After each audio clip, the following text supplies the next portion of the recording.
El sistema sensorial es un conjunto de órganos sensoriales que se caracterizan por presentar receptores sensoriales, lo que transforma los distintos estímulos del medio interno y externo en impulsos nerviosos. Estos impulsos son procesados en el sistema nervioso central, generando mecanismos reguladores y respuestas apropiadas. Los principales sistemas sensoriales tienen relación con los 5 sentidos y corresponden a el olfato, el gusto, la vista, el tacto y la audición. Para comprender los procesos que realiza el sistema sensorial es importante distinguir entre sensaciones y percepciones. La sensación es la percepción del estado corporal y del medio ambiente que resulta de la traducción de los impulsos nerviosos en la corteza cerebral, mientras que la percepción es el proceso mental, por lo que se conoce consciente un estímulo. Algunos de los componentes del sistema sensorial son los campos sensoriales, que corresponden a las zonas periféricas de donde se recibe la información. Los estímulos sensoriales son los cambios detectados que superan el umbral para hacer un estímulo o señal nerviosa. Y los órganos de los sentidos corresponden a estructuras del sistema nervioso destinados a percibir las modificaciones del ambiente externo e interno, y se distinguen receptores cutáneos, visuales, auditivos y de sustancias químicas. El sistema sensorial también está conformado por receptores sensoriales, definidos como células especializadas encargadas de captar el estímulo del medio interno y externo. Su función principal se fundamenta en la transducción de la energía, es decir, en convertir el estímulo en una señal eléctrica que sea percibida por el sistema nervioso central. Se clasifican según el estímulo que captan en mecanorreceptores, termorreceptores, fotorreceptores y quimiorreceptores, y según la ubicación y sensación en mecanorreceptores sensitivos, receptores térmicos, químicos y visuales.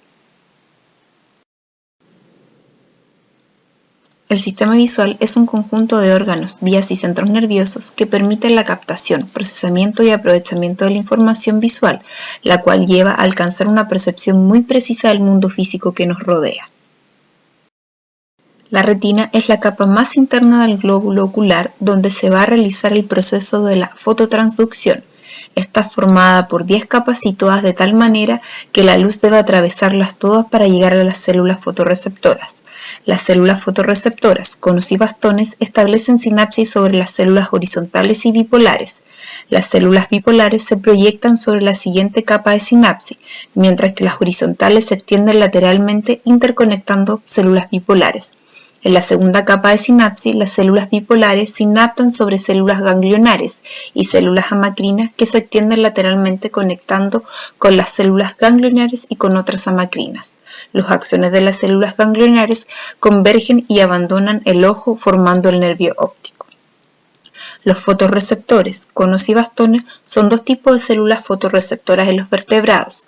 Captan la energía luminosa y la convierten en una señal eléctrica. Son células muy especializadas y pueden diferenciar en ellas varias regiones, un segmento externo e interno que contienen el núcleo y un terminal sináptico. El sistema auditivo es el responsable de traducir los estímulos sonoros en información asimilable por las áreas del cerebro especializadas en el procesamiento del habla. El oído es el órgano de la audición y es el responsable de generar las percepciones auditivas. También es esencial para el equilibrio. Se divide en 3 partes: el oído externo, oído medio y oído interno. El oído externo tiene como función transmitir las ondas del sonido al oído medio y proteger todas las estructuras. Está constituido por el pabellón de la oreja. El oído medio es una cavidad llena de aire que está entre el tímpano y el oído interno y cuya función es transferir las ondas sonoras al interior. El oído interno está compuesto por un complejo sistema de cavidades membranosas y óseas ubicadas en la parte más interna del hueso temporal. Los oídos son los órganos que tienen que ver con la audición y con el equilibrio. Las estructuras de estas funciones se encuentran en zonas separadas del oído interno. La audición es la percepción de las ondas sonoras que se propagan por el espacio y son conducidas hasta el órgano del corti, donde las vibraciones se transforman en impulsos nerviosos, los que son conducidos finalmente a la corteza cerebral, en donde se interpretan como sensaciones auditivas. El equilibrio es lo que permite que nuestro cuerpo mantenga una posición estable en el espacio. Los centros nerviosos que controlan esta función se ubican en el cerebro y obtienen la información de las estructuras nerviosas que están en el aparato vestibular. Estas estructuras son las máculas y las crestas acústicas, ubicadas en los conductos semicirculares y cuyos hilos se mueven en una u otra dirección según la posición que adopta nuestra cabeza. Los movimientos de los cilios se traducen en impulsos nerviosos que son conducidos por el núcleo coclear y posteriormente por el nervio auditivo hasta el cerebro. El oído es uno de los sentidos que entra en funcionamiento desde el inicio de la vida fetal y madura rápidamente, y algunas de sus funciones principales son localizar la fuente del sonido, permitiendo ubicarnos en el espacio, y permiten mantener el equilibrio. Los receptores del gusto y del olfato son quimiorreceptores, se activan ante estímulos de naturaleza química. Los receptores del gusto son receptores secundarios, mientras que los del olfato son las neuronas aferentes primarias modificadas. La diferencia entre ambos respecto al estímulo radica en que los quimiorreceptores gustativos detectan moléculas que están en solución y los olfativos moléculas que, además de ser solubles, han de ser volátiles. En la mucosa lingual se encuentran pequeñas proyecciones denominadas papilas gustativas. En ellas se alojan los botones gustativos. Los botones se localizan en las papilas de la lengua, en la mucosa del paladar blando, incluyendo úvula, epiglotis, faringe y el primer tercio del esófago. Los botones están formados por células de sostén y células sensoriales. Estas células derivan de las células epiteliales y se renuevan cada 10 días. Las células receptoras envían prolongaciones en forma de microvellosidades por su externo apical y a través de una pequeña apertura, el poro gustativo, quedan expuestas a los estímulos químicos. En la cara basal o polo opuesto, las células receptoras hacen sinapsis con fibras aferentes. Existen clásicamente 4 sabores primarios: dulce, salado, ácido y amargo. El sentido del olfato es un sentido químico que surge de la interacción entre las moléculas y los receptores olfatorios ubicados en la mucosa olfatoria. Las prolongaciones nerviosas de las células olfativas alcanzan el bulbo a través de los microorificios terminando en los glomérulos. La información llega primero al sistema límbico y al hipotálamo, regiones cerebrales responsables de las emociones, sentimientos, instintos e impulsos. Además, almacena los contenidos de la memoria y regula la liberación de hormonas. Por este motivo, los olores pueden modificar nuestros comportamientos y las funciones corporales. Solo más tarde, parte de la información olorosa alcanza la corteza cerebral y se torna consciente. El tacto es el encargado de la percepción de los estímulos que incluyen el contacto, la presión, la temperatura y los dolores. Su órgano sensorial es la piel, que además tiene el mérito de ser el órgano más grande del cuerpo. La percepción de estos estímulos externos se realiza a través de las células receptoras específicas que tienen cada una de estas señales en la piel. La piel tiene como función protegernos contra las agresiones físicas y químicas, ya que es la primera barrera que tenemos para resguardarnos contra la fricción y golpes, y porque brinda protección contra las infecciones y los rayos ultravioleta. La piel está conformada por 3 capas: la epidermis, la dermis y la hipodermis. La epidermis es la capa externa y visible de la piel. La dermis es la capa media responsable de la resistencia y la flexibilidad de la piel. La capa más profunda de la piel, la hipodermis, forma el denominado tejido celular subcutáneo, cuya función es ser importante reserva energética, aislante térmico y amortiguador de golpes. Cabe destacar que las sensaciones son percibidas por medio de los corpúsculos, que son receptores encerrados en cápsulas de tejido conjuntivo y distribuidos entre las distintas capas de la piel. La piel permite la percepción de muy finas e innumerables sensaciones, entre ellas las del contacto, la presión, la temperatura y el dolor. Estas sensaciones son producidas por estímulos que llegan a nuestra piel a través de células receptoras. Los receptores que determinan la sensación de contacto son los corpúsculos de Meissner. Los corpúsculos de Pacini son los receptores encargados de percibir el grado de presión que sentimos. Los de Ruffini perciben los cambios relacionados con la alza de temperatura. Los corpúsculos de Krauser son los encargados de registrar la sensación de frío. Las distintas sensaciones del tacto son transmitidas por estos receptores a la corteza cerebral. El dolor es percibido a través de los propios receptores llamados algiles. El sistema motor Está formado por neuronas y vías de conexión que participan en la ejecución de los movimientos. Su función es la de coordinar, planificar y ejecutar los movimientos. La visión ocupa una función de vital importancia ya que nos proporciona información acerca de la localización en el espacio y la forma del objeto. El procesamiento del sistema motor se va a dar en serie y en paralelo, a través de 3 niveles jerárquicos.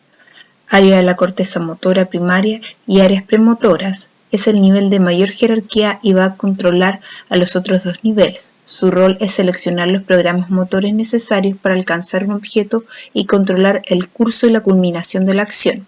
Las áreas premotoras son importantes para coordinar y planificar secuencias de movimientos complejos.